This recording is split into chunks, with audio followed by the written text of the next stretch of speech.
Drive, Jeff Symbieta, JJ Buck, Micah. Josh produces for you today over on the Proview Network side, where you can watch the show worldwide on ProviewNetworks.com or statewide at Comcast Channel 26. Hey, welcome to the Steve Davis Show. Good morning and welcome to Sports Desk Live on Comcast Channel 26. Welcome to The Point with Mick Rich. Hi, everybody. Welcome to episode 10, America Talking Out. I'm Pastor Flora Padilla of Mending Broken Hearts. Welcome to Henry T.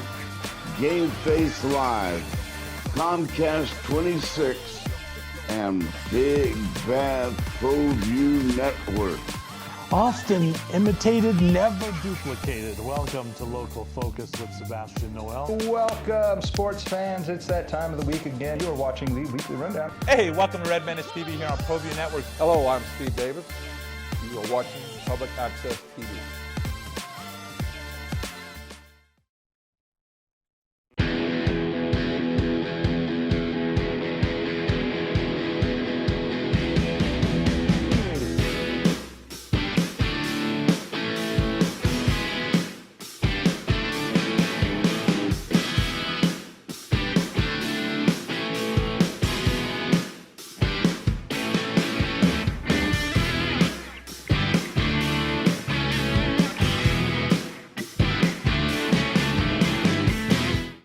Welcome to The Point with Mick Rich. I hope you're having a great Friday morning. And I just want to share with you, like all of us, I woke up in the morning, I read the paper, and it said that Huntsville, Alabama was chosen to be the headquarters of the new Space Force. While our professional mourners were in Washington and up in Santa Fe beating their chests, wailing, saying, how could it be we were so close? We were told we were being considered. We are, after all, in the top 5. We have everything they want: Kirtland Air Force Base, Cannon, White Sands. We have Sandia, Los Alamos Labs, and after all, we have the U.S. Air Force Space and Missile Center. We had it all. For God's sakes, we even had the Space Force. How they told us we were so close. Meanwhile, New Mexico was listed as the worst state for families in a report that was issued by Wallet Hub. And they looked at categories such as family and fun, health and safety, education and childcare, affordability and social economic conditions. Family and fun, we got that. Our governor, Michelle Lujan Grisham, continues the quest for that perfect abortion law that just keeps eluding her and the Democrats. Health and safety, we got that too. We only had, now get this, we only had 7 homicides since New Year's. And if you think that's hot, wait till the summer hits. And they're trying to tell us that everything's okay in our state. Education, we got that too. If you like what she's done, our governor's done for K through 12, wait till you see what they've done for early childhood care. And then Albuquerque, socioeconomic, we got that. Albuquerque seeks to industrialize the homeless with a mega homeless shelter adjacent to Kirtland Air Force Base. Tell you what, you'd have the homeless facility, and then you have the Space Command within probably a mile of one another. We were never close to winning the headquarters for the Space Force. You cannot continue to keep being the worst state and expect to be awarded the golden apple. Our leaders in Santa Fe think like lottery buyers. That success is not about perseverance and hard work, it's just about luck or loaded dice. A person's retirement shouldn't be dependent on winning $1 million lottery. A person's education not to be dependent on her state lottery. The headquarters for the Space Force is not like winning the national lottery. We deserve elected officials that are prepared to do the hard work that results in being awarded facilities like the headquarters for Space Force or Tesla's battery factory. Not thinking that we just need to load the dice to win.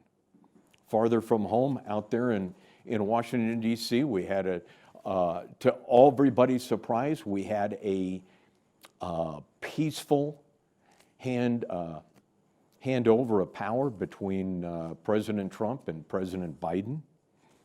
And what I found remarkable was the similarities between 2016 and 2020. The signs for impeaching President Trump were there on the first day and his last day. Calls to impeach the president from Capitol Hill were there in 16 just like they are in 2021. Hillary Clinton claiming that there are still Russian collusions back in 2016, just like she's saying is happening now in 2021. And Trump supporters are being punished, and Trump supporters are being banished. And unlike 2016, there were not violent protests in the street. I don't know if you remember, but I remember seeing, cars burning on the streets of DC. You saw that. You saw tens of thousands of people protesting. We didn't see that in 2021.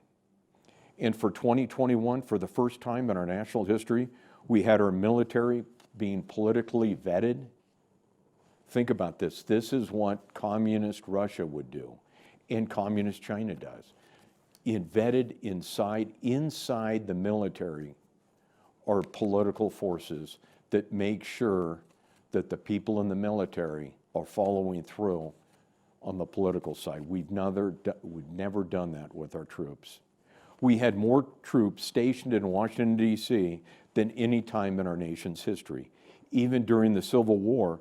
And if you've never been to D.C. and then traveled and looked at the Civil War memorials and battlefields, they're only within 30 miles of Washington, D.C. We had more troops in Washington than we had people attending the inauguration.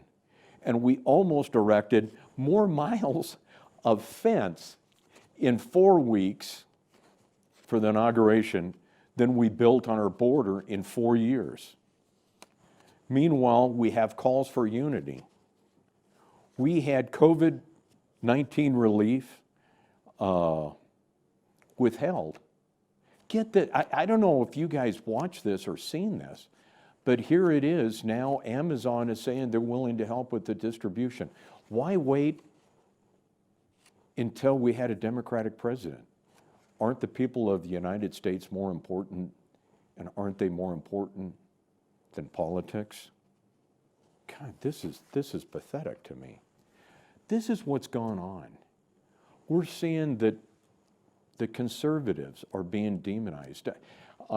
In my neighborhood, we have some sort of website. I've gone on it a few times, and we had an individual talking about the FBI, what's going on there, vetting the chances and intentions of violence during the inauguration. So we had this guy on this website saying, look out, this is what we need to be watching for. I couldn't help it. It wasn't right. My wife, Marion, chewed on me a bit and said, what are you doing? Why are you doing that? And I went on there and I said, I saw a guy wearing a red hat, and I immediately called security. I live up and there's private security in the area. I called up the private security and said, hey, we got a guy wearing a red hat. We need to be careful. What's going on? This is somebody that doesn't belong in our neighborhood. And again, I just made this up. I thought it would be fun to poke fun at. I like poking fun at people. And it came back, and I had somebody say, oh, thank goodness you did that. I am so glad. We got to be so vigilant on this because there's people out there like this.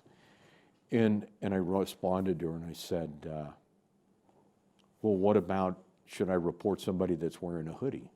Do you remember that during Obama's era? This individual would be, if I had a son, this could be him. What are we doing now? We're trading hoodies for red hats. What do we need to do? Do we need to change the colors of UNM Lobos to make it purple, not red? This is what's going on with our state. I'm hearing in our country. I was grateful to see that the President Biden got up there and talked about the need to bring people together. And I think that's huge. because we need to do that. We're one country. When Barack Obama said, we're not a red state, we're not a red country, a blue country, we're a United States, we're one people. We need to remember that. I think we need to go back to the idea that we're Americans. We may be Americans of European descent or Americans of African descent or Americans of Asian descent, but we're Americans first. We're not these other countries first. I could go back and talk about where the country my grandfather came from and how my ancestors were mistreated, and then how are they here today? But it's not about moving forward. That's about looking back. We need to learn from the lessons. When I walked the battlefields of the Civil War, when I walked the battlefield of Gettysburg, and if you've never done that, I suggest you do that, because you realize the sacrifices that were made in our country to end slavery. That there were communities in Northeast America, the northern colonies, that lost every male of age at that level. Lost them, they died. This is what we cannot have, that realize that it wasn't lost forever. Then you go to southern United States and you realize that the burning of the South, of what that meant, the carpetbaggers, when they went in there, they stripped the South. We didn't do that when we went to Japan, when we went in Europe after World War II. We talked about Reconstruction. These are the things that we can look at. If we can reconstruct and bring people together after World War II in Europe and bridge that divide and do the same thing in Japan, we can do it right here in the United States. And it starts with opening up. It starts with walking across the street, extending a hand to your neighbor that may have different beliefs, may not look like you, may be a Democrat, may be a Republican, may be a Libertarian or an Independent. But it's about reaching across and having a dialogue to understand one another. And that's what it's about. But it's also about having a good time. And I don't think we should ever lose sight of that. That if life is so serious and we can't smile about our differences and tease one another, then man, this is not good. And I'm excited about this. I'm excited about being American. I'm excited about 2021 and the differences, but it's about coming together. I'm Mick Rich, and thanks for tuning in. Thank you.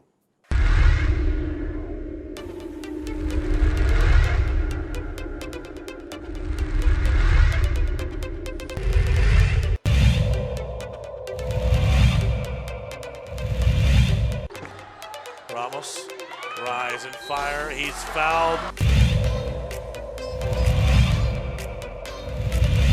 You know, he used to coach for Del Norte. And here's Voss all the way with the finish. He'll get the...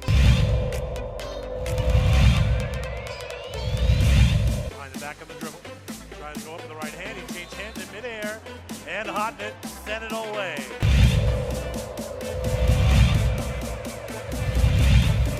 Wynn doing a really good job denying Chavez. BC hasn't got the ball. Oh, Yeku! Oh!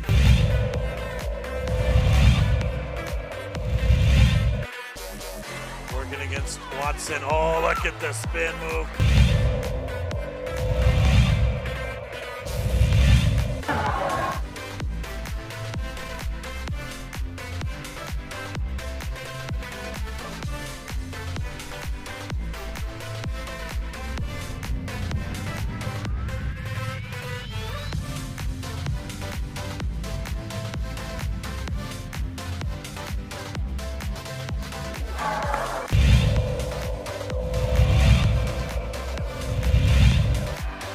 Ball's loose. DJ Bustos brings it up. Barnes Tompkins, alley-oop. How about it? That was redunculous.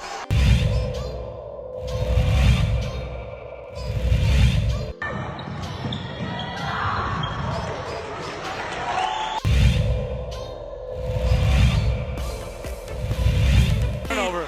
able to. The big fella might try to jam one home.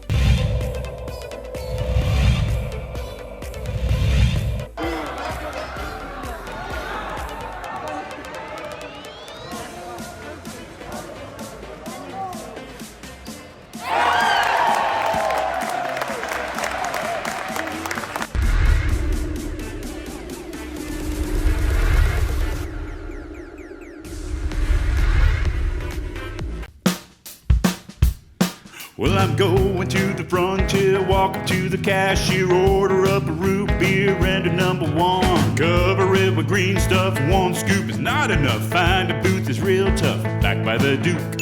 Meet my family, meet my friends in the quirkiest restaurant I have ever been. All of Albuquerque's favorite spot, it's the Frontier Restaurant. The Frontier Restaurant is a proud supporter of Proview Sports Network. Don't sacrifice quality and flavor when you're in a hurry. Golden Pride offers ribs, fried chicken, green and red chili breakfast burritos, and Frontier Cinnabons.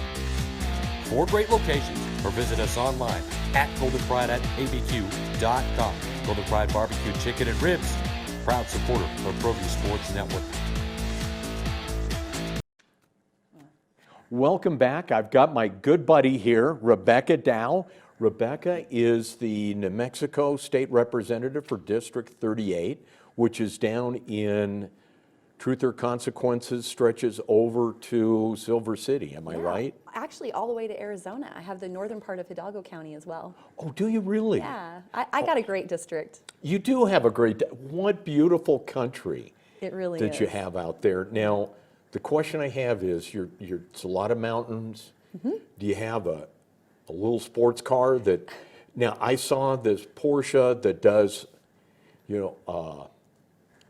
like the races through Africa, that's souped up, that can go all-wheel drive. Do you have something like that Well, that cover not your quite. district? I do have a little good economy car that gets good gas mileage and keeps me on satellite so I can listen to the radio or stories when I'm traveling. Lots of miles. I average 40,000 miles a year visiting my district and coming up to Santa Fe. Oh, tell you what, that is, when we talk about a citizen statesman, that's what we talk about. It's not about you staying home. That's right.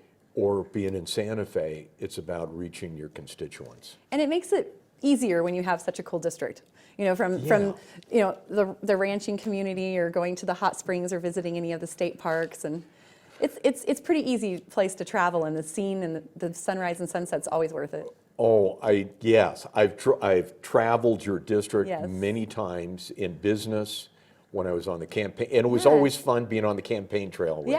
Yeah. So I had a good time. So here it is. We're looking at 2016 or 2018, 2016, 2018, 2020. Republicans have just gotten creamed in our state. When I was running in 2018, I started in about 2016, started traveling the state, Rebecca.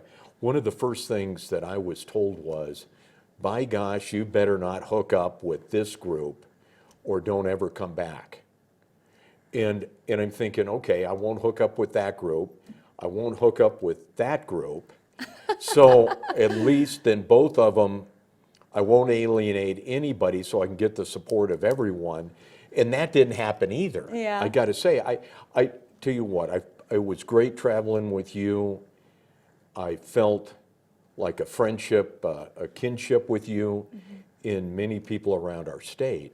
But it's these two factions that I see on a state level, but also on a national level, that I see, and we're never going to be successful as a party unless we're able to bridge that.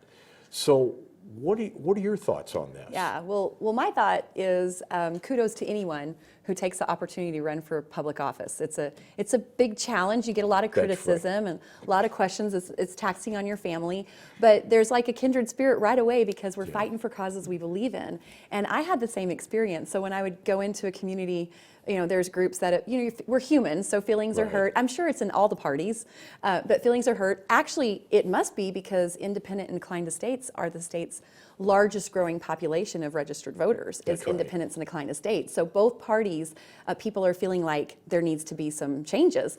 And so for me, it was just, guys, look, there hasn't been a new House representative in my seat for 18 years. I have to have every single Republican vote, and we have to be united on that.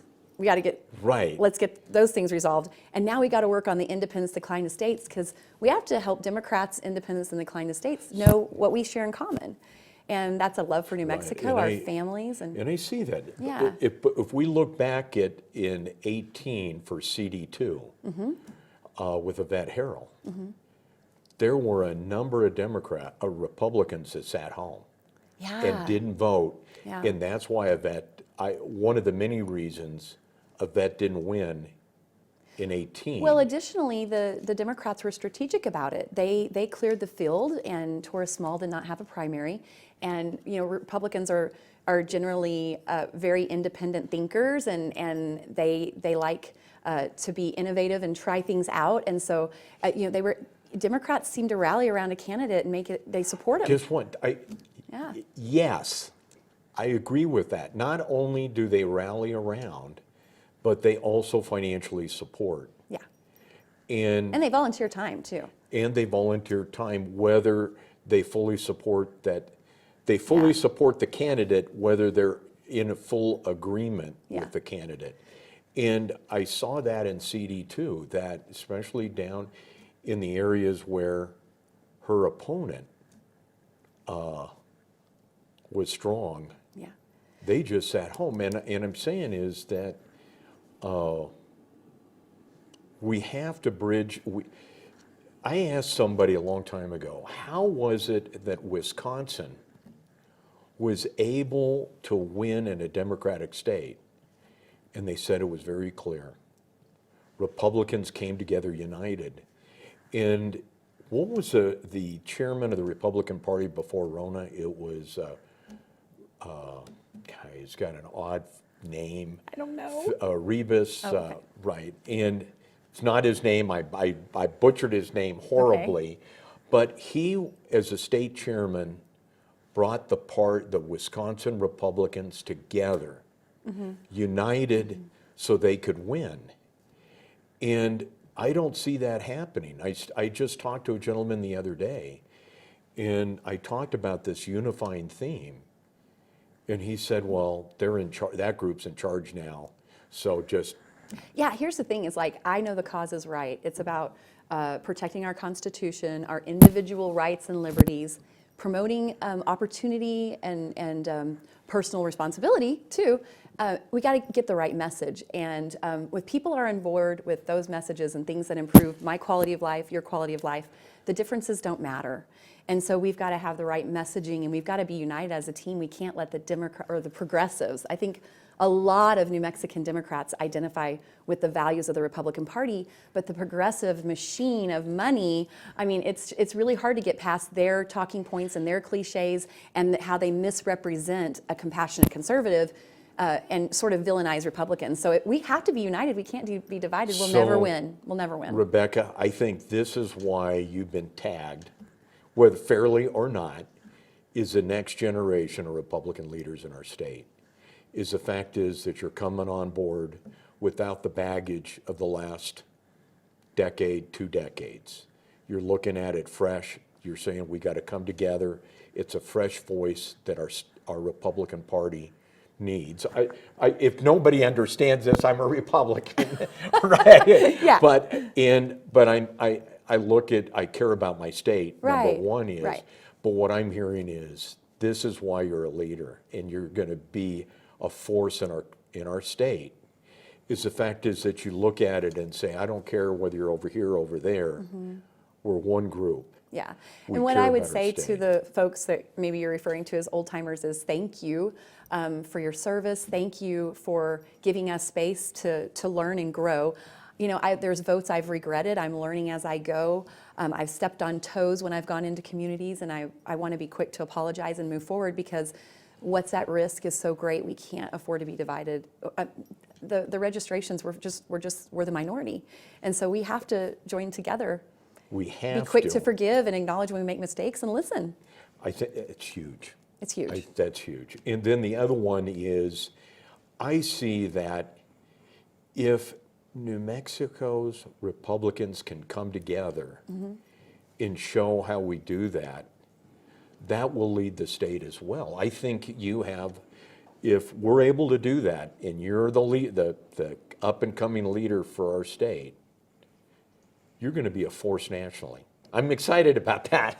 You know, maybe it's a little daunting, but again, I think that New Mexico has such a diverse group of people that one of the things that we have the ability to is show the rest of the country how to come together. And so when we talk about that, the question I have for you is, how do we show the rest of the country how do we come together? Not just Republicans coming together, but those independents that you talked about, the people that we have the same values. Yeah.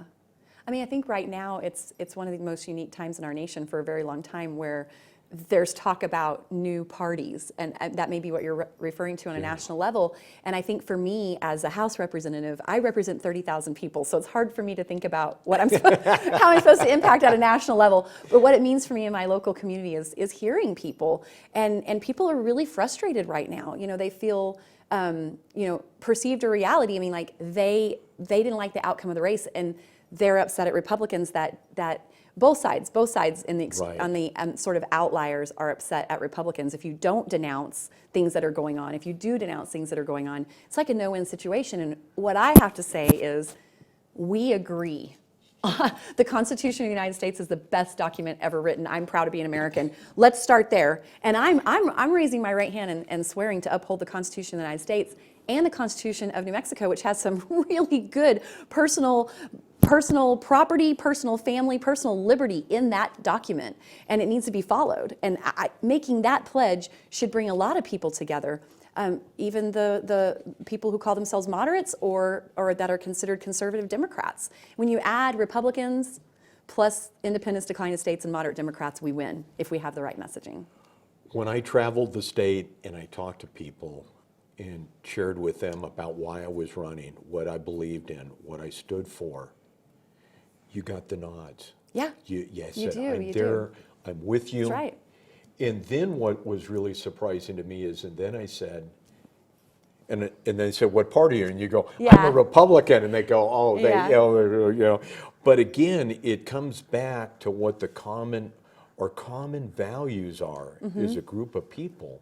Now, your district, which is always interesting to me, is you have the ranchers that are very conservatives. Then you have Silver City, which is pretty liberal. And then you have Truth or Consequences because of the hot springs and that, which is kind of a liberal area.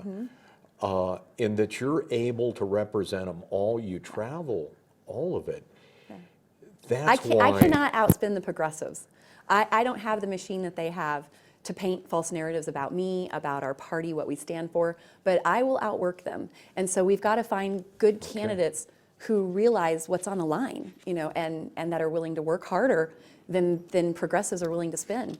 2-1. Great message. Thank you very much. Thank you.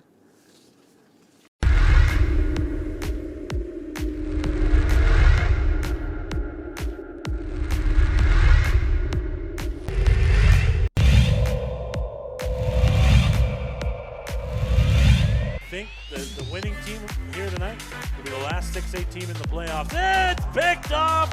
Nothing but green in front. Touchdown, Monsanto.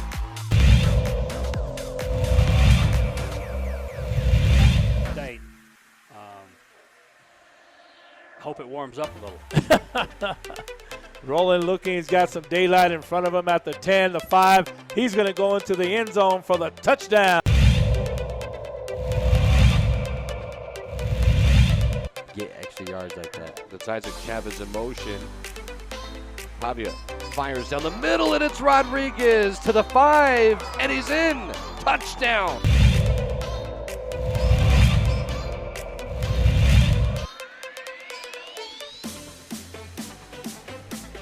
Throwing it in the end zone. Ball is caught. Touchdown, Cowboys.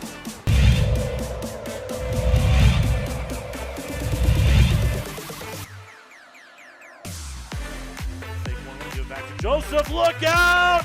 And he's gone. Forget about it. LaShawn Joseph with a house call. Touchdown, Sandia. The winner gets to take with them, or in Western's case, keep it here. Zell Price will return. Catches it on the goal line. Price has got a little crease. One man to beat. Price might be gone. Price is in the open field and will score on a 98-yard kickoff return. Is Zell Price at Eastern New Mexico 32-yard line. Fowler in the gun. Pump fake to Colson. He's got him open. Colson with the move at the 10. He'll go in for the touchdown. 32-yard touchdown pass. Malik comes out wide to the left this time on 2nd down and 10. They're going to throw it out to him. Up the sideline he goes. Malik is off to the races. Ain't nobody going to catch him. It's 6-0 the Clovis Wildcats. Been a touchdown, but in any event, it's 4th and 10. Rolling, looking, throws it out. Incomplete.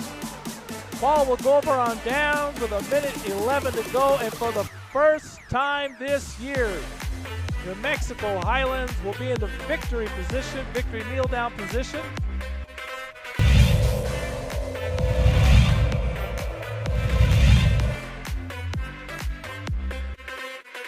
And look at this shot out of a cannon all the way is Gallegos for his 3rd touchdown tonight.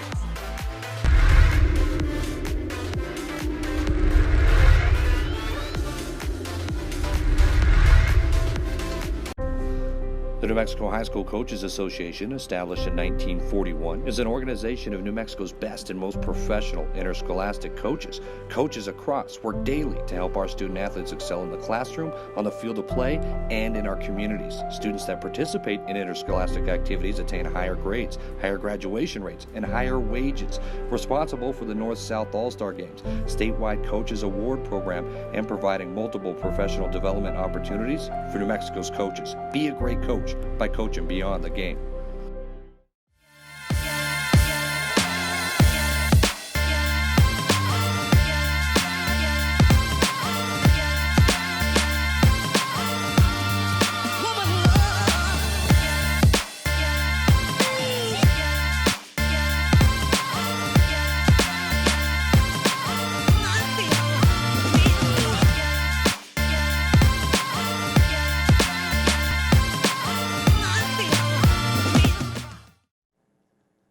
Welcome back. I've got my good buddy here, Rebecca Dow from House Representative District 38, which is everywhere from Truth or Consequences all the way over to the Arizona border down to Silver City. Yeah. So big area, Very big area. land. You've got a 60-day session coming up. The governor is given her list of her agenda, her priorities. I wanted to go over a few with you. The first one is pandemic relief. She talks about small business, but at the same time, it's not just about small business. It's about, I consider opening up business, not just giving cents to dollars to small business when businesses are losing dollars. It's about opening up our schools, opening up our economy, opening up our state. Yeah. What's your thoughts? Well, I think the first thing that's important to acknowledge is that New Mexico, we're very heavily dependent on federal aid, non-pandemic. Right. But we had such a hard hit on our economy that if it wasn't for over $8 billion in COVID aid coming into our state, we would be in an economic crisis right now. So there's this sort of false security that because the federal government has sent billions of dollars to offset the loss of economy, that we're okay. And so someone who thinks big government may not see the urgency to open up a business. But when you have restaurateurs like The Range right here in Albuquerque, these are successful entrepreneurs, that's right. you know, successful forward-thinking business owners saying, I'm 3 months away from bankruptcy and I'm gonna sell my liquor license. to try to make it through 3 more no months, kidding. then you got to listen. You got to listen to these folks. They're selling liquor? I mean, no, they're not selling liquor. They're going to have to get rid of but their I mean, license that's to what try I to mean. make it through these closures. When yeah. Right. So people understand what we're talking about here is that it's like a cowboy in the 1800s, right? And he's down and out and he's starving and dying. And what's the last thing he looks at the horse and he go, I got to kill the horse in order to survive. That is the severity of it. Our restaurants have, a 4% profit margin is the average profit margin on our restaurants. And we talk about tourism being one of our attractions is our great food. And yet we're losing restaurants every day when the Center for Disease Control and the research is showing it is safe for them to reopen with safety practices in place. Right. And so when we talk about the pandemic relief for small businesses, that's where we should be replenishing. We should be using this money to replenish the unemployment fund, to make businesses whole where we shut them down. And instead, that may not be where the dollars are directed, but it's quite a crisis. And we need to open up. Yep. Right? I have to say we need to open up businesses again, whether it's a restaurant, whether it's a school, whether it's our churches. Absolutely. We are, right now, you mentioned schools, and it's going to be very difficult for families to go back to work, even if they could go to work in an essential business, because they do not have a place for their children to go. And so schools opening up is critically important. All we ever hear talked about is education's essential. How do you get ahead in life? How do you get out of poverty? Education, education. And our children have lost a year of knowledge, and we don't even know how to measure the loss of academic gain at this point. And there's just simply no reason. We're one of 8 states left with our schools closed. And now states are mandating that schools open. So I'm signing on to a legislative bill that mandates that schools open. Good. A friend of ours is now applying for jobs out of state because she said, if I get a job in state, I have no play. Who's going to watch my son? Yeah. People are starting to look at this. They're getting rid of their equipment, their assets in order to survive. Yeah. This has long-term implications. Let's move on. Yeah, okay. So the other one comes up is career opportunities, opportunity scholarships to help those that have lost the lottery. Yeah, so if they've lost the lottery, that means that they didn't graduate from our K-12 system ready to succeed at college. So they had some proficiency deficits. And right now, over 70% of New Mexico students who go on to the lottery scholarship, they need some sort of remedial class. And so the assumption that every student is college bound versus a career technology, Mr. Rich, who did construction and did a fine living out of that, the assumption is they need to get a degree. But the pandemic's also showing us that some of our most essential workers are those without necessarily a college degree. They have a career pathway. And so that means that they did so poorly at college that they got below a 2.5% grade average. They needed remedial classes, that was not enough, and they would fail without another chance. Versus putting them on a career pathway, which is in a high demand job, many high demand jobs, where they could have a livable income right now. And, instead, we may be paying for, I don't know, pottery studies or something. Pottery. Understand now, I did help start one of the first open shop apprenticeship programs, I'm thinking 35 years ago. Great. Helped start some other apprenticeship programs. The other item that I look at all of these issues on scholarships and all of it, nowhere does it address the continuing rise of the cost of a college degree. I don't hear the governor or anybody saying the cost of a college education is higher than it should be. I don't hear the governor saying we are going to do a truth in education law where when a student comes in, enrolls in higher education, and they said this is going to be my major, that somebody doesn't sit down with them and say, if you're going to spend $100 grand, $200 grand on a college education, and when you're done, you're going to be able to make coffee, get a job at Starbucks. Yeah. This isn't happening. It's interesting that you say that because Republicans and Democrats alike are talking about financial literacy as a requirement for high school students, because they see that it's free, so they'll go, let's do this, and without necessarily knowing how many jobs are available, if it's high demand.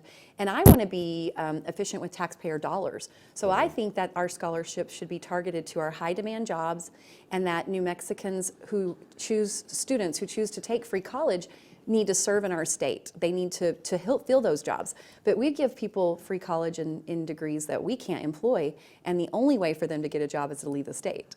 So when I worked my way through college. Yeah, me too. I was able, I worked hard, I worked at construction labor, worked my way through college. Today's cost of a higher education, you can't work your way through college. And that's a problem. There's people doing it. But not many. Well, but there's a few. We need to they decrease. They are doing it, and so I worked my way through college too. Okay. Took me quite a while because I got pregnant when I was 19. Oh my God. So it took a long time to finish my bachelor's degree, but. Oh, yeah. Okay. And then I want to move on. The governor's made early childhood care, or early childhood. I say care because it feels that way, but it's early childhood education. Care and education. Right. Yeah. But I'm looking at this and saying the same people that have failed at K through 12 are going to be the same ones managing early childhood care. Yeah. Well, we do have the largest permanent land grant fund in the nation, and it's billions and billions of dollars, but it comes from one-time revenue for the most part, oil and gas, extractive minerals, and so land use. And so the argument has always been, save that, because those are not renewable, not all of it is renewable sources, and at some point we won't have that money. We don't have another source to fund our K-12 system. So I often ask, if we just lost a lawsuit saying that we're not fully funding our existing common schools, our K-12 system, why are we adding more beneficiaries? If you're going to increase the percentage that comes out of the land grant fund, shouldn't it be to improve our K-12 system and not give? If you talk to superintendents, most of them don't want to deal with prenatal through 5. Okay. They want to stick to K-12. And so this is an example of where our lawmakers may or may not be listening to their local school district saying, we don't want all this. Tell you what, I look at my guys and gals that work with me, and I say, if you can't manage this, you sure can't manage that. Right. And that's what we're talking about. But let's make big government bigger. Right. Let's compound their responsibilities. And one thing that just caught me by complete surprise is the governor is committed to reduce institutional racism in the state government. And I thought the Democrats have been in control of state government for decades. So the question I have for the governor is, how have the Democrats created institutional racism? And the people that have, I'm just curious. I get what you're saying. Things. I get what you're saying, and it's sort of it's actually disturbingly true, because you talk about bad cops. We're looking at these major reforms to law enforcement as if every cop is bad, but we have unionized our law enforcement officers in New Mexico. You can't be fired, regardless of how bad you are. That's institutional racism. Yes, I hear what you're saying, but when I hear of them is institutional racism, and it's like, here's a prime example. A buddy of mine went to the city of Albuquerque probably 30 years ago. He went down to register as a minority contractor. And the minority office at the city said, well, you're not a minority. What are you? And he said, I'm Japanese. And the guy looked at him and said, you can't be Japanese. He said, why not? He said, you're too tall. And he walked away in disgust. Yeah. I mean, this is when we talk about institutional racism. It is this type, and so the question, the people that have put it in are the ones talking about taking it out. Well, when I think about institutional racism, I think about a low-income minority family that's stuck in a failing school district based on their income, because we don't want to promote school choice or have any options for those families to leave where they're stuck based on their income, because we care more about the facility than the child. Tell you what, I think I'm interested to see what the governor's going to do there. Sounds like you. We need to wrap this segment up. All righty. Rebecca, thanks a lot. Thank you so much.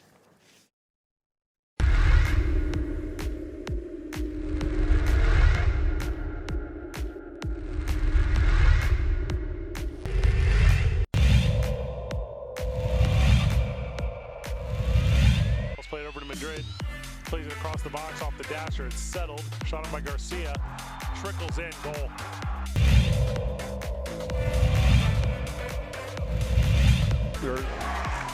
Chavez blocked at the rim. And here's Dorian Lewis to Watson. Shot on and just wide. Big deflection. Goal.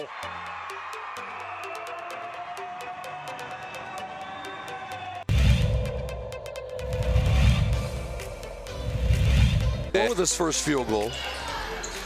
Look at that. That's gorgeous.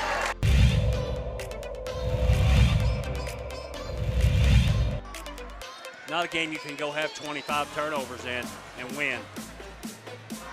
Get that out of here, Watson says. Here comes Hodnett all the way. He's blocked in return.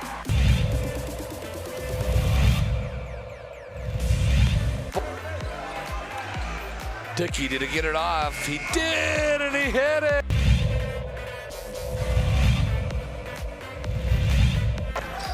They're really...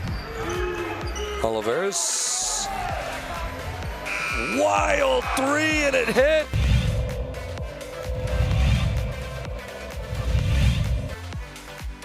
Another steal nearly by Hiron. It is a steal. Avalos ahead to Hiron. The two-hand hammer by Hiron. I knew he was going to put that one down.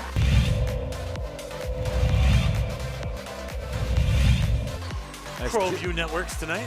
District mashup there. Davidson took it away in transition. Might be time for a jam. Yes. Oh!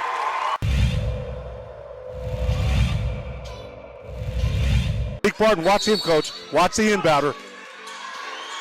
Dumas Sanchez in the corner.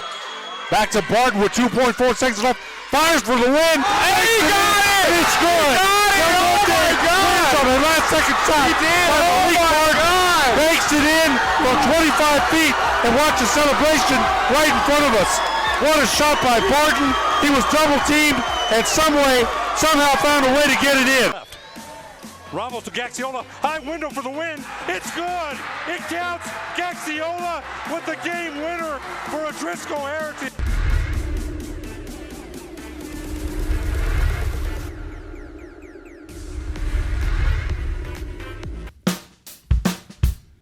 Well, I'm going to the frontier, walk up to the cashier, order up a root beer and a number one. Cover it with green stuff, one scoop is not enough. Find a booth is real tough, back by the Duke. Meet my family, meet my friends in the quirkiest restaurant I have ever been.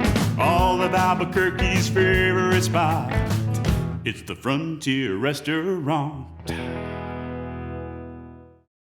The Frontier Restaurant is a proud supporter of Proview Sports Network.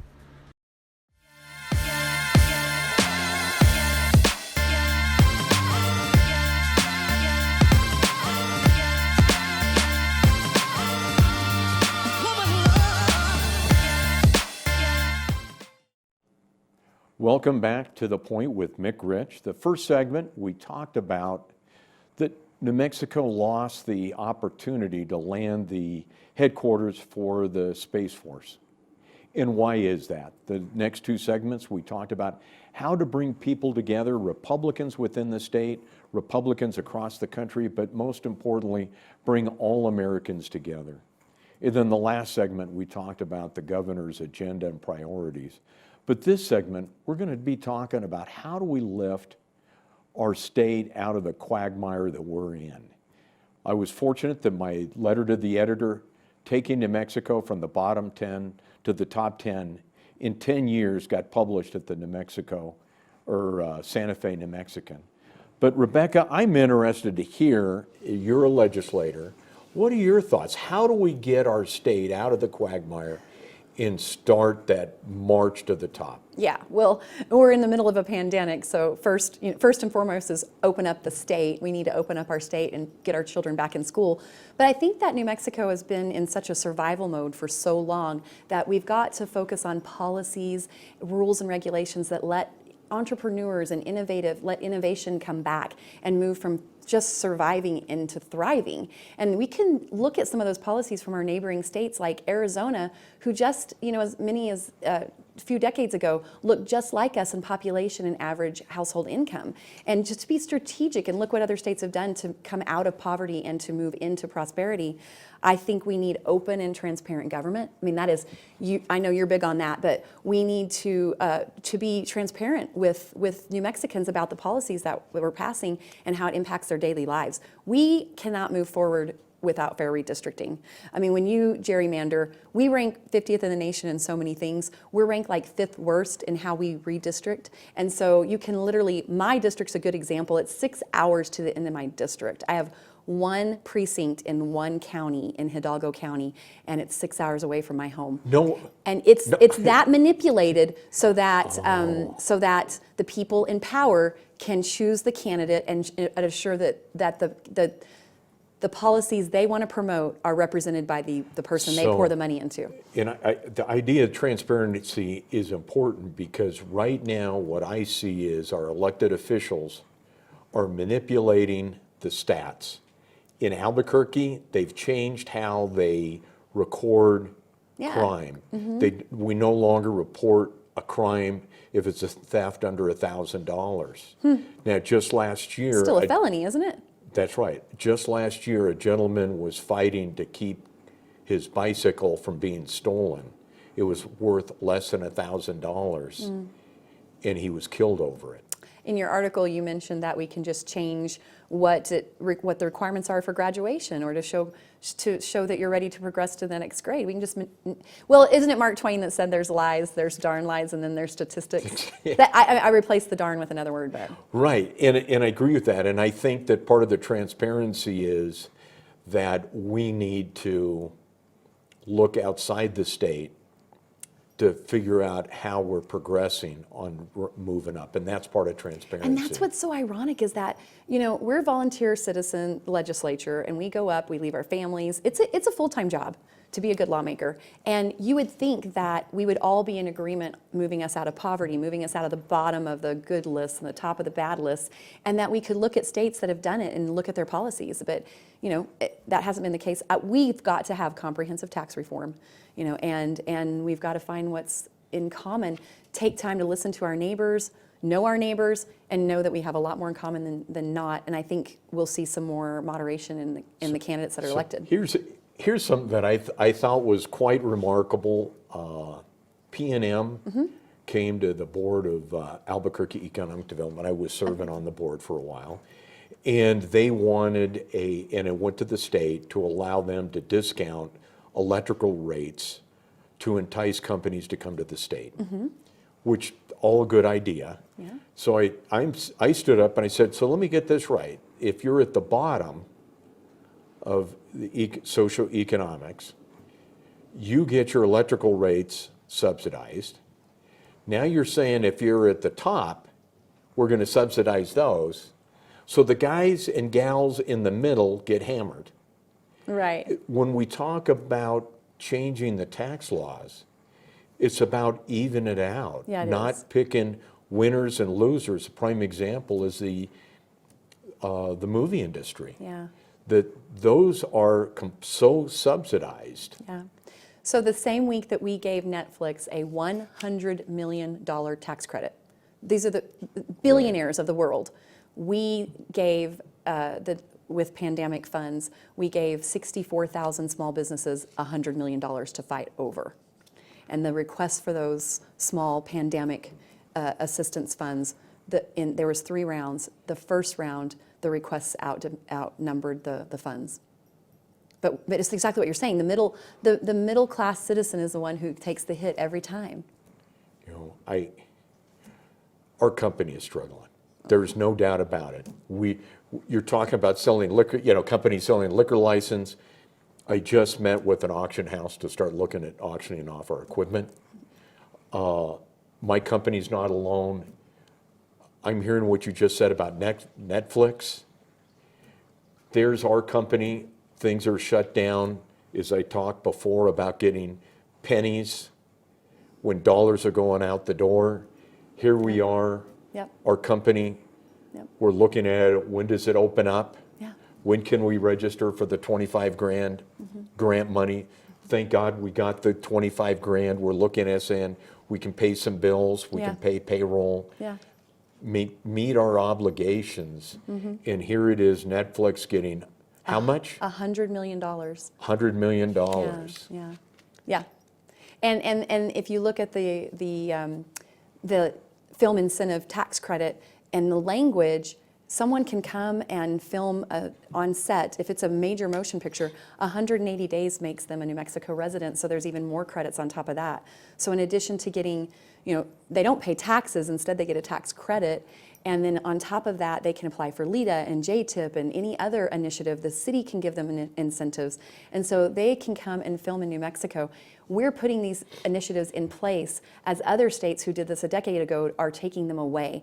And they're saying, like, we're basically outbidding each other for a film, and at some point it's not as big an economic impact as we thought it would be. So our good buddy Burley Kane talked to me about a bill and a measure, and it's about a multi-state compact, about where the states quit competing, and it's an auction of providing benefits to businesses that are here in the United States. What are your thoughts on that? Yeah, that's really interesting. And here we are increasing our incentives for film industry when other states who did that a decade ago are stopping. So whoever has the best incentive gets to make the next film. And so, and it happens with lots of industries. Who's going to give this biggest incentive to Amazon? I mean, the owner of Amazon is making $300 and some million a minute, and the poorest state in the nation, we're trying to be competitive and entice him to come to our state, versus that being done on goodwill and just a desire, to share your profits. It amazes me that when we think about it and we talk about the economic disparity. Yeah. We talk about that institutional racism, and here it is, Jeff Bezos, the owner of Amazon, is getting huge incentives from the state of New Mexico, from Albuquerque. At the same time, now this shocked me, was now that President Biden is sworn in, Jeff Bezos said, hey, I'll help with the distribution. How many people died because Amazon stood off to the side saying, I'm not going to help until my guy's in office? Oh, yeah. This is un-American. This to me is huge, and we're giving this guy millions in incentives to come here. This is unbelievable to me. It's a really interesting time in America, and I think a lot of people are paying attention more than they ever have before, and I hope they will. Let's look at, for better or worse, respecting the office of the president, which is what I intend to do. Right. And but looking at how he is treated by the media, how he's treated by companies, and I mean, it's kind of crazy. I think people are going to pay attention like they never have before. And you also, I kind of look over at your sheet there. You talked about redistricting. Yeah. And how important that is, and that's going to be coming up. And one of the things that I read about was, first thing they're going to do is change CD2. Yeah. So it's pretty interesting. The results of the census count of New Mexico is not even out. And the Speaker of the House, Brian Egoff, has already pledged to redistrict Yvette Harrell out of her seat and to assure the Republican never win that again. Then after he manipulates the boundaries and his candidate wins, when I go up to Santa Fe, if I'm lucky enough to not be redistricted out of my seat, because that's been threatened as well, then they will say, look, we have a mandate. This Right. person who replaces me is the voice. But wait a minute, you manipulated down to the block. We divide counties, which most states don't do. We divide precincts, which most folks don't do. We have some candidates with 6 counties. Yes. That just are these crazy gerrymandered districts so that they can assure their candidate wins. And when we talk about how to bring our country together, what we're talking about here in redistricting, it's everything. This is how we divide people. Yeah. This is how we inflame the minority voice. Yeah. So, Rebecca, great having you here. Thank you. Thanks for having me. It's been fun. Again, this is Mick Rich, to the point, and I hope you have a great morning. Thank you.